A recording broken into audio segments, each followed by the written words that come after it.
Hey everyone, welcome to another episode of Marketing 101. I got an awesome guest this week, right up my alley with all the things marketing, and we're going to dive a little bit deeper. I know you listen to me every single week, so I brought in Avi, so you don't have to hear my voice anymore. He'll tell you the importance of Google, Facebook's SEO, and all that great stuff. This is going to be a great podcast. Thanks, Avi. Thanks for being here this week. You're out of Austin, Texas. That's a cool place. It's growing like crazy. Tell us a little bit about you. How'd you get into this? How do you do all this digital agency stuff? Thank you, Dr. D. Yes, agency stuff. I came from high tech, working for Intel and big companies and doing that stuff. And then from there, I transitioned to kind of wanted to do something of my own. And that's where got into marketing part of it. A little bit less technical, but at least I like to keep the technical aspect of it, focus more on that just because of the background. So so local service businesses is what we focus on. Chiropractor is one of them. At Kuvare. So that's exactly what we do. And we love the fact that impact on the businesses you can make when you work with the local service businesses can be huge, and including even if they do it themselves. If you do it right, impact on your business can be huge. And I have listened to multiple of your podcasts. It's the same kind of a thing, which I preach basically that, hey, you got to do this. You cannot ignore it. If you want to grow your business, these things you cannot ignore in the current day and time. You got to do digital, you got to do SEO, you got to do some ads, you got to put out the content. So it's the same stuff. We'll hopefully get into some deeper insights into things which I see working well. Yeah, that's awesome. Yeah, you're absolutely right. You have to do something. Some people can't do everything, but if you want to grow and you want to scale, you got to do. That's it, period. You got to do it. That's great. So in 2024, I saw a lot of changes with Facebook. A lot Meta's got in trouble with a lot of the countries in Europe, and they're changing a lot of the things and how you can get data. Google's passing a bunch of stuff right now, especially in Canada. They're now taxing Google ads at 2% if you spend any money there. So I help, in North America mainly. So that's where I hear all this stuff and trying to navigate all this. So what are some things that you've realized? Like I've known ad spend has gone up quite a bit. You need to and I think people miss that. They're still doing the $20 a day and they're wondering why they're not getting anywhere. The competition's getting bigger. What have you noticed as far as, let's start with Facebook and Meta. What have you noticed on that side this year that you've really had to navigate to help people get to their goals? So you're absolutely right. First, the price per click or for impressions, effectively, doesn't matter how you pay. Actually, you're paying for impression. That's something which I tell everybody, just think that. Really, it's a space you're paying for, right, to show up. And the click, etc., happens after that, right? And you could be paying per click. So what, for sure, we have seen that go up. Now, the other aspect is the targeting at Facebook is not that great. It's getting worse. So that's where it goes up in even more, right? Because you get the click, it's not the right target, so you have to spend more money, and then you keep doing it. So what we found is working better to bring it down is what we call going back to basics. The basics was you got to have a better ad copy, which resonates with the audience, and calling out the hook, which is like, hey, the hook, which is basically calling out the audience you want. Hey, you got toothache? Start with so whatever it is about, you got to call it out in the first 5 seconds in your video, specifically if you're doing that. And that's what that does is you don't have to even worry about the audience in that situation. They'll raise their hand automatically because if they resonate with that first sentence. So for example, if I was going after chiropractors, I'll say, hey, you got a chiropractor practice? These are the 5 things you cannot forget.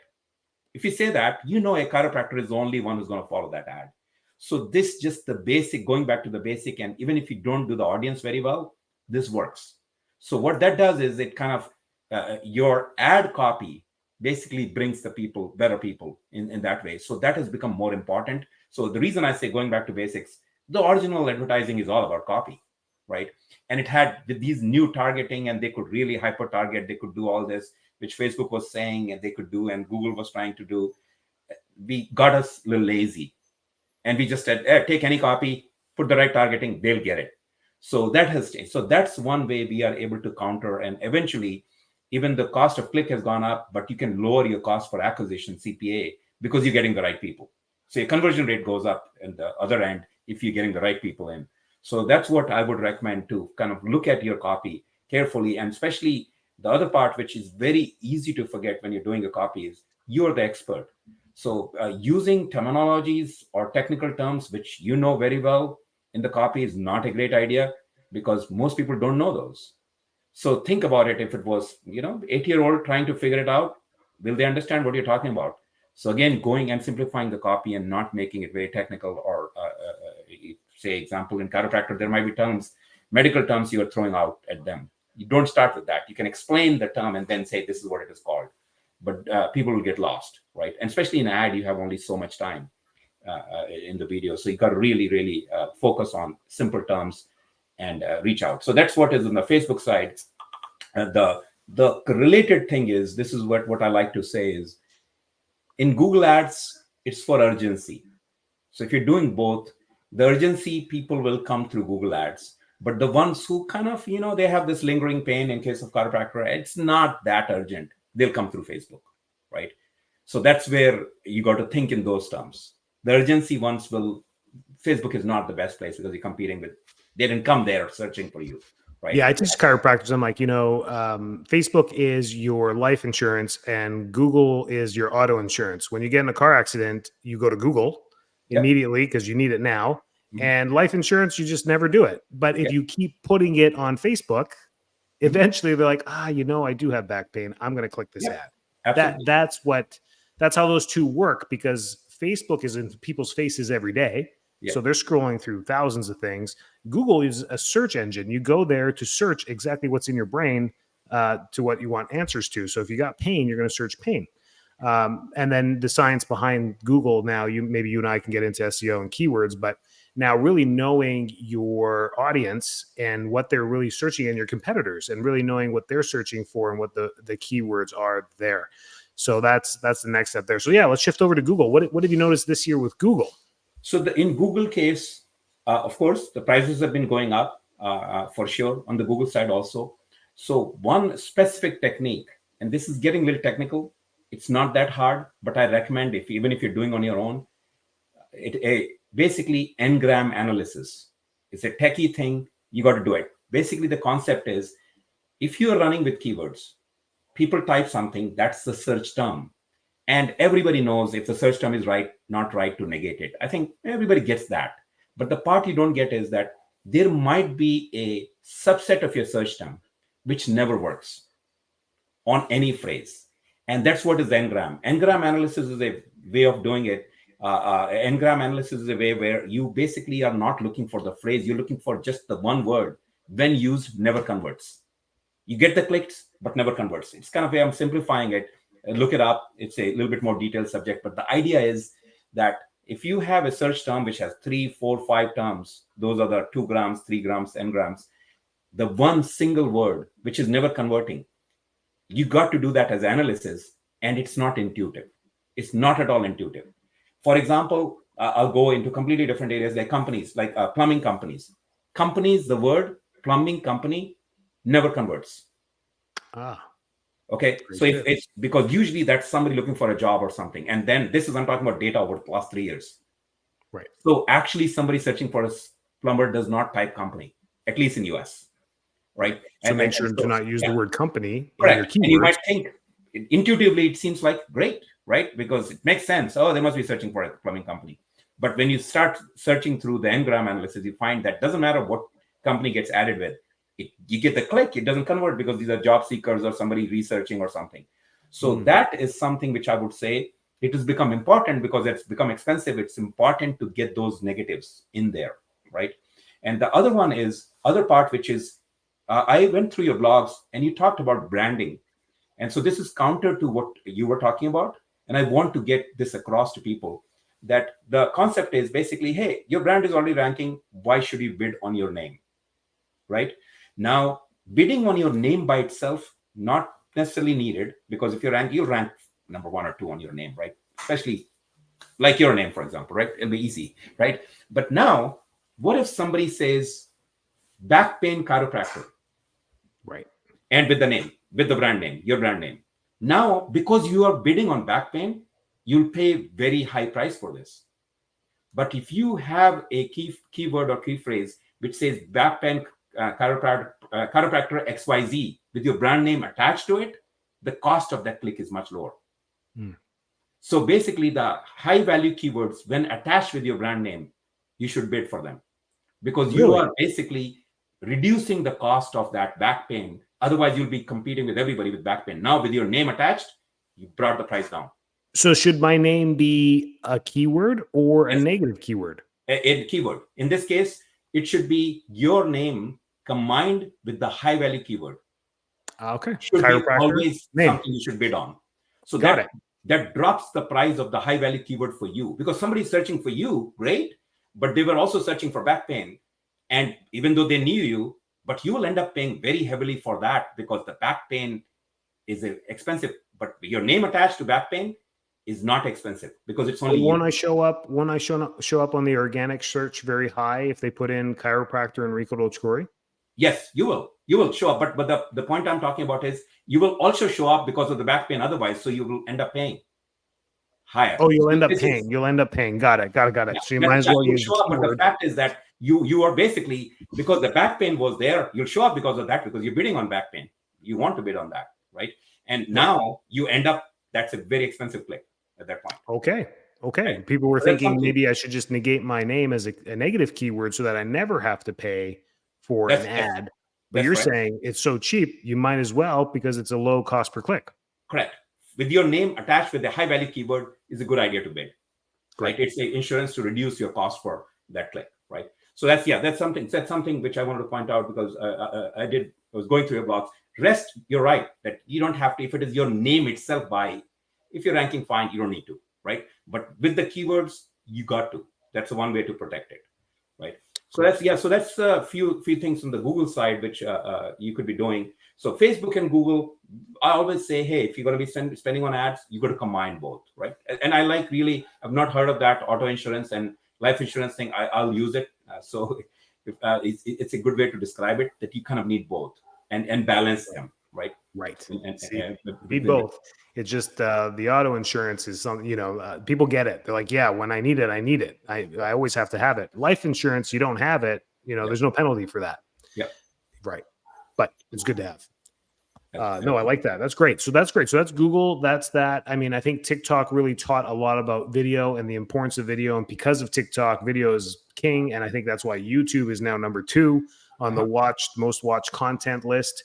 So that makes Google number 2. It's Facebook still number 1 for utilization. I mean, if you're not on those 2 platforms advertising, I think you're missing out on a big chunk of this. People say only 30% of people use Facebook. Yeah, but 70% of people use Google. So if you're on both, you're reaching a lot. You're reaching 80% of the people, which is great, which is absolutely fantastic marketing there. What other techniques have you noticed successful practices use to help grow their practice, help grow volume?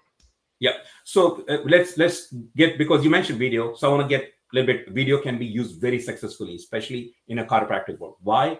Because some of these processes, you could be explaining the process, right? The procedure you'll be going through, and do a long video for that. The long video. So this is where people get lost versus, oh yeah, everybody's doing micro videos, right? Short videos. And that's what I need to do. The way to build your channel on YouTube is you do a long video, then you do micros out of that. And those you post everywhere. So what happens is, once enough micros you get from somebody, you want to know, man, this guy explained this small part really well. I want to know the whole process now. They will go to your YouTube channel, they will subscribe and watch long videos. So consider, and the other advantage of that is, because you can just chop and chop. You can just do a long video for 30 minutes. You're explaining something for a long time, and then you can get so much content out of that. So you're not redoing the content, right? And that's one thing I really recommend, that to build channels, yes, micro is great, but the micro should be part of a strategy of your macro, the big videos. I love that. Which great for SEO too. So shoot one video with a long video with explaining in detail what it is that you do, and then you can clip that and use tons of micros out of that. Yep, absolutely. Reels, exactly. And stories, YouTube clips. And other thing is, when posting video, always put the complete transcript under the video for SEO. Pure text, just transcript on the video, YouTube. Just put it out there underneath in the comments, because now you're getting SEO for those words too. Easy to get, right? So in the description, put the transcript in there. Correct. And the other small trick, which if you notice carefully, you'll see TikTok people doing it. When you're doing a micro video, usually people start like most people just say, don't worry about it. They just start from the beginning and end. They'll find a portion and they say, this is interesting. What you can do is the interesting part usually comes in the middle of the video or later. So you can take that line, put it in front, then do the whole video. It'll repeat again because that's the real interesting part, right? So if you notice carefully, enough people, not everybody does it, but I think everybody should do it. So the interesting point is that's how you get rid of the pain. You take that line, put it in front. That's how you get rid of back pain is the first line now. And then the video starts explaining and that line shows up again in the middle. Yeah. So you're basically kind of taking a portion of your micro video, putting in front because that's the punchline, if you will, or actually not necessarily punchline. It's the one which has the most impact, which will get them and they'll listen to the whole thing and then the line will be repeated. So it's just same content. You're just kind of taking a portion, putting it in front. So this technique usually will increase your engagement much, much higher, like 10x we've seen just by doing this level of work on the micro videos. Right. Yeah, these are all great tips. I mean, for everyone that's doing it themselves, or even people with agencies, creating good content and giving it to your agency to post for you for advertising. It makes perfect sense as well. Yeah. Some of these agencies are very cookie cutter. They're just reproducing the same images across all their clients across the country. And when you bring out some unique stuff, it may help you stand out more in the crowd too and perform better. That's great as well. Absolutely. Yeah. And then SEO itself, I mean, of course, content is how we build SEO, content. But how about people that are newer with their businesses and they're trying to rank and they're trying to get higher and trying to compete? What are the first steps to really make sure your SEO is being built properly? So first thing would be Google My Business, because you're a local business. So Google My Business, go at it. If in fact, I'll send it to you after this. We have a checklist for GMB and you can share it with your audience, which is basically, these are the basic things you do. Just by doing those things, you will locally within your few miles of radius and few others, you will start ranking very, very quickly. If you just follow those basics, that's the first thing. It does not require much. It's a profile level setting. It requires you to explain your services a little bit. Have a FAQ, for example. One of the things is have a FAQ in your GMB, right? You as a GMB owner, as a Google My Business owner, you can put your own FAQ, and other people, when they ask, you can add, but you can start it. You can seed the FAQ with questions, and that's your opportunity to explain anything you want, right? You kind of, that FAQ is promoting. It's a text which is there for Google to find, right? So there are things like that which you can do.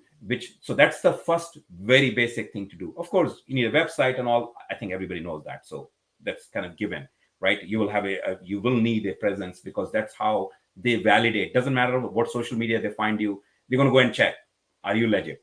So that's where the website comes in. So the content and everything needs to look professional there. But GMB is if you're starting out new, really focus on GMB. Focus on getting reviews, right? As everybody knows, more reviews are great, but here's the other trick. When you get review, actually respond to the review, explaining a little bit more about what was done. You can get technical, right? So what that does is your text is like, hey, thank you. I'm glad I was able to take care of that back pain for good. And we have seen this. This is your opportunity to talk a little bit more, right? Great. Because and that becomes a content on your GMB now, on your reviews, which when people are searching, they'll find that text, right? Right.